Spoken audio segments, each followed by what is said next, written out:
भाऊ सांग जगायचं कसं। रणरणत्या उन्हातून लाडक्या बहिणींची लाडक्या भावांना आर्तहाक। डोक्यावरचं छप्पर गेलं,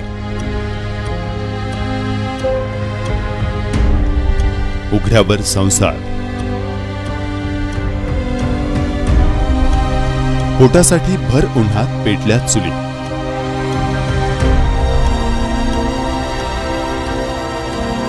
शिर्डीतील विस्थापितांची करुण कहाणी। अहिल्यानगर जिल्ह्यात अतिक्रमण हटाव मोहीम तीव्र झाली आहे। अनेक शहरात या कारवाईंना गती आली आहे। वर्षानुवर्षे अतिक्रमण हटवली जात आहे आणि अशातच शिर्डीतील चारी नंबर 11 वरील साधारण 350 अतिक्रमण जमीनदोस्त करण्यात आले। या कारवाईमुळे अनेक गरीब कुटुंबांचा संसार उघड्यावर आलाय। दुःख डोंगरा एवढं जरी असलं तरी पोटाची भूक भारी पडते। विटा मातींचा खच पडलाय, मात्र लेकरांसाठी भाकरी थापाव्याच लागतात।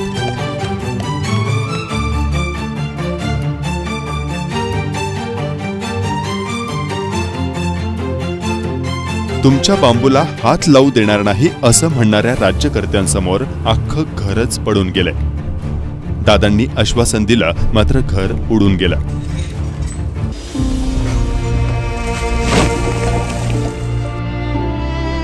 वीज पाणी सगळं काही बंद झालं।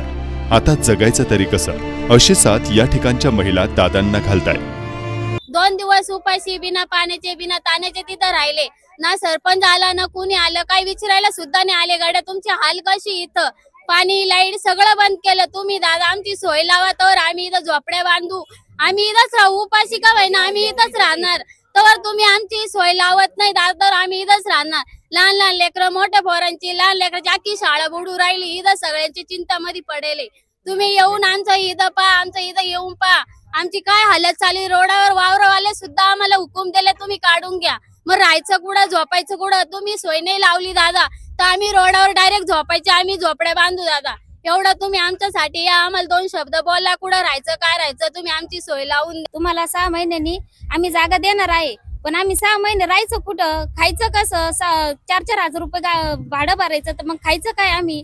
तर मग आमची 6 महिन्याची जी सोय आहे ना, खायची प्यायची, काहीतरी ग्रामपंचायतने आमच्यासाठी काहीतरी करावा, माझं हे म्हणणं आहे।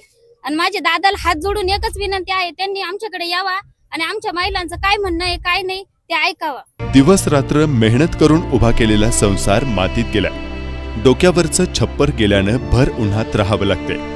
रणरणत्या उन्हात उघड्यावर जेवणाची लढाई सुरू असून पोटाच्या खळगीसाठी सर्व दुःख बाजूला ठेवत चुली पेटली आहे। घर गमावलेल्या अनेक कुटुंबांनी रस्त्याच्या कडेला आणि झाडाखाली तात्पुरते आश्रय घेतले आहेत। उन्हाचा कडाका सहन करत जमिनीवर बसून चोल मांडणाऱ्या लहान मुलांच्या आईच्या डोळ्यात वेदना स्पष्ट दिसतायत। आमच्याकडे दुसरी जागा नाही, इथंच जन्मलो, इथंच मोठं झालो, आता आम्ही जायचं कुठे असा प्रश्न उद्ध्वस्त झालेल्या लाडक्या बहिणींनी दादांनाच विचारलाय। 4-6 महिने तुमची जागेची सोय होईल, तुम्हाला घरकुल होईल, मग तुम्हाला उठवल्या जाईल। तर मग त्यांनी तसं नाही करताना अचानक अतिक्रमण आलं आणि डायरेक्ट घरावरच झोपड्यावर नांगर फिरवलाय सगळीकडे। घरातून जे सामान काही नाही काढलं सुद्धा नव्हतं। आता आमचं असं म्हणणं आहे, जरी तुम्ही ठीक आहे काढलं उठवलं, आम्ही काय आडवं आलेलं नाही त्यांना, पण त्याच्यानंतर त्यांनी काय करायचंय, आमचं पुनर्वसन करायचंय। जवळ आमचं पुनर्वसन करीत नाही तवर आम्ही इथून हलणार नाहीये। इथून हलायला काय आम्हाला चान्सच नाही, जाणार कुठे आहे?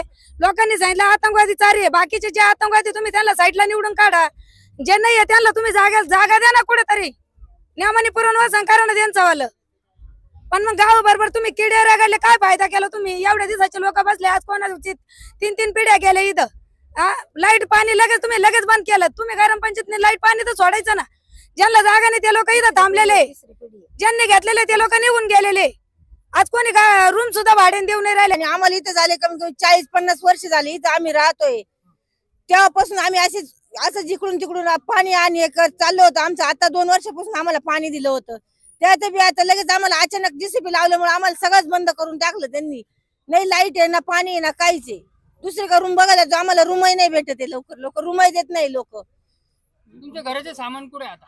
वावरामध्ये टाकलेले, आम्ही वावरामध्ये टाकून ठेवले। घरटं उद्ध्वस्त झालेत। अशा अवस्थेत देखील लाडक्या बहिणींना दादांच्या मायेची आस आहे। दादा एकदा या. या आशेनं नुकत्याच जन्मलेल्या मुलांना जन्मदाती कुरवाळताना दिसतेय.